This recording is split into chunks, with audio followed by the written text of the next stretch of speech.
Hello दोस्तों, मेरा नाम है दिशा बिष्टगौड़ और आप देख रहे हैं जागरणजोश.com। और इस वीडियो में आज हम आपको बताने वाले हैं कुछ करंट अफेयर्स के क्वेश्चंस और क्या क्वेश्चंस बनाए जा सकते हैं और उनके सही जवाब क्या होंगे, उनके बारे में भी बात करेंगे। साथ ही इस वीडियो के एंड में एक सवाल आपको देंगे जिसका जवाब आपको हमें कमेंट बॉक्स में लिखकर देना होगा। तो चलिए शुरू करते हैं पहले सवाल के साथ।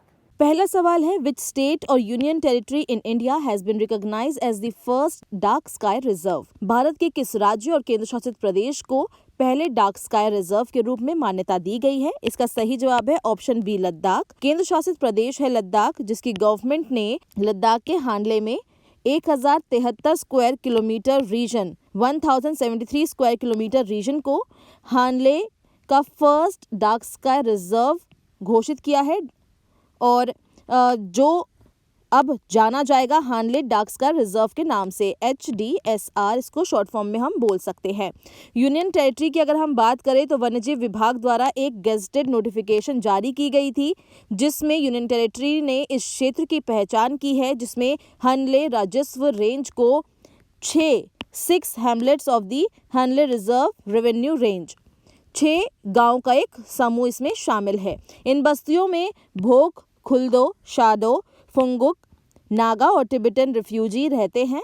इनका ये आवास शामिल है। अब अगले सवाल की ओर बढ़ते हैं। अगला सवाल है, which country has been ousted from UN women group after US campaign. अमेरिकी अभियान के बाद किस देश को संयुक्त राष्ट्र महिला समूह से बाहर कर दिया गया है? इसका सही जवाब है ऑप्शन डी, ईरान। ईरान को अमेरिकी अभियान के बाद संयुक्त राष्ट्र महिला समूह से बाहर कर दिया गया है, UN विमेन ग्रुप से बाहर कर दिया गया है।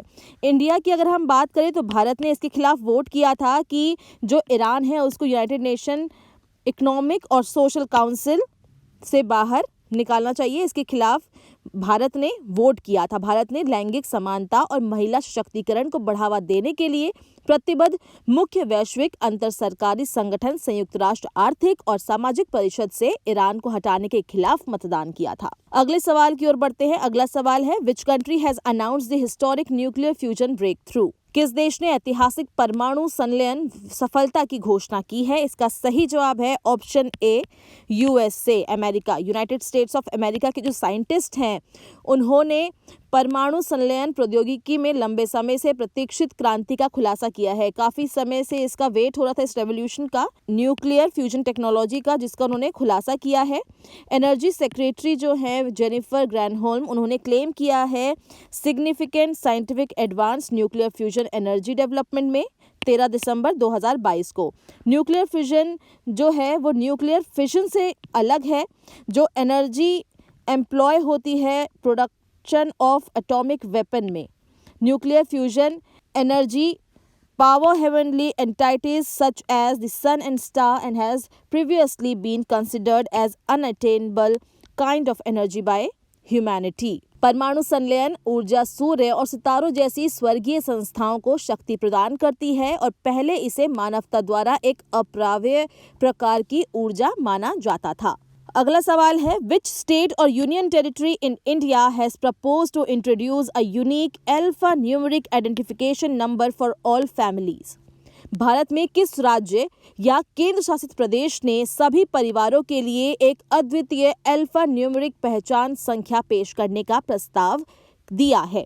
इसका सही जवाब है option C, Jammu and Kashmir. Jammu और कश्मीर के उपराज्यपाल मनोज सिन्हा, लेफ्टिनेंट गवर्नर मनोज सिन्हा ने कहा है कि प्रशासन केंद्र शासित प्रदेश के परिवारों को 8 अंकों की विशिष्ट अल्फा न्यूमेरिक पहचान संख्या जारी करेगा। उन्होंने कहा है कि जो एडमिनिस्ट्रेशन है वो एक 8 डिजिट यूनिक नंबर जारी करेगा जिसमें अल्फाबेट भी होंगे जैसे ABCD और न्यूमेरिक भी होंगे 1 2 3 4, इसमें ये सब एडेड होंगे और ये इशू होगा हर एक फैमिली मेंबर को ताकि ये आइडेंटिटी बन सके इस यूनियन टेरिटरी में।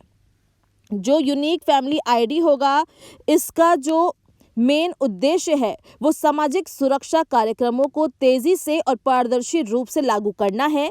जेके परिवार आईडी का उपयोग कई सामाजिक कल्याण प्रणालियों के प्राप्तकर्ताओं की योग्यता का मूल्यांकन करने के लिए भी किया जाएगा। जेके फैमिली आईडी जो होगी वो इवैल्यूएट करेगी eligibility of recipient of several social welfare system. अगला सवाल है, India International Science festival 2022 will be held in which city?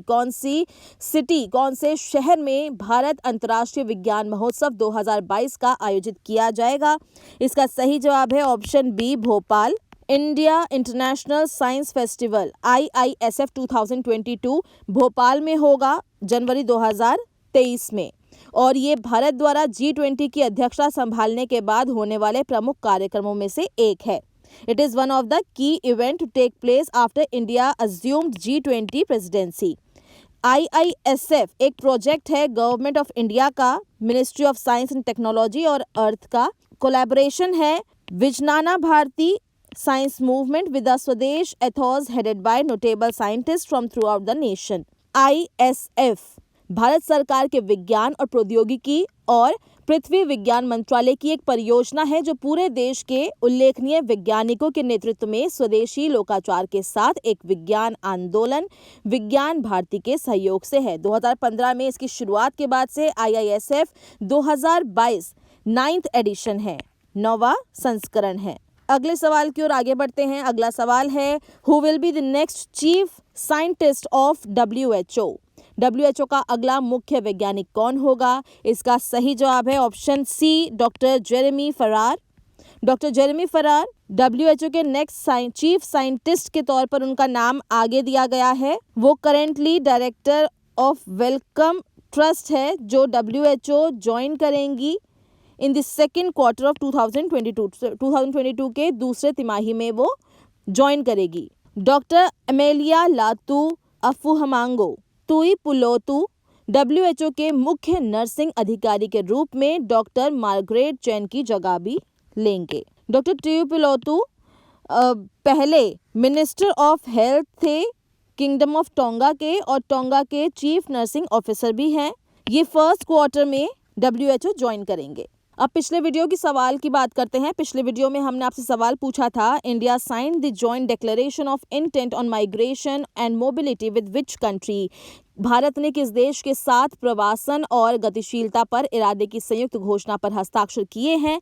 इसका सही जवाब है ऑप्शन ए, फिनलैंड। प्रवासन और गतिशीलता पर पारस्परिक रूप से लाभकारी समझौते तक पहुंचने के लिए भारत और फिनलैंड ने प्रवासन और गतिशीलता पर एक संयुक्त वक्तव्य पर हस्ताक्षर किए हैं। केंद्रीय विदेश राज्य मंत्री वी मुरलीधरन और फिनलैंड के रोजगार मंत्री सुश्री तुला हैटेनेन ने उद्घोषणा पर हस्ताक्षर कर दिए हैं। अब अगले सवाल की बात करते हैं। इस वीडियो के आखिर में आपसे एक सवाल पूछा जा रहा है जिसका अगर आपको सही जवाब पता होगा आप हमें कमेंट बॉक्स में लिख के दे सकते हैं। अगली वीडियो में हम आपको इसका सही जवाब बताएंगे। आज का सवाल है, international climate club has been launch by which institution? अंतर्राष्ट्रीय जलवायु क्लब किस संस्था द्वारा शुरू किया गया है? आपके ऑप्शंस हैं A, G7, option B world bank, option C G20, option D SAARC. अगर आपको इसका सही जवाब पता है आप हमें कमेंट बॉक्स में लिख के दे सकते हैं। इस तरह की और वीडियोस के लिए, और अगर आपको ये वीडियो पसंद आई है तो हमारे इस वीडियो को लाइक कीजिए, साथ ही साथ इस वीडियो को शेयर कीजिए ताकि आपके दोस्तों तक भी ये वीडियो पहुंचे। और इस तरह की और वीडियोस के लिए आप हमारे चैनल को सब्सक्राइब कर सकते हैं। अपने दोस्तों से भी हमारे चैनल को सब्सक्राइब करवाइए ताकि ऐसी वीडियोस आपको मिलती रहें।